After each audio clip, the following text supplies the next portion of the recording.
It is money for this, and we award 140. So that this is clarified before we issue the activity that is normally undertaken by the allocated money.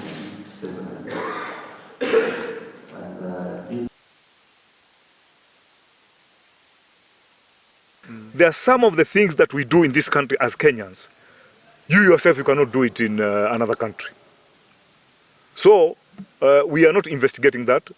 The agencies that, the regulatory bodies that are mandated to look at all those processes are taking over. NEMA is there, police, DCI is there, and the Energy Regulatory Authority.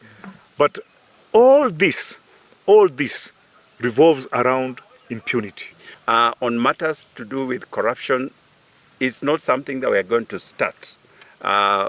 Actually, we have been investigating all kinds of allegations of corruption within government, whether they were part of the debt that was taken by government over the years or in any other way.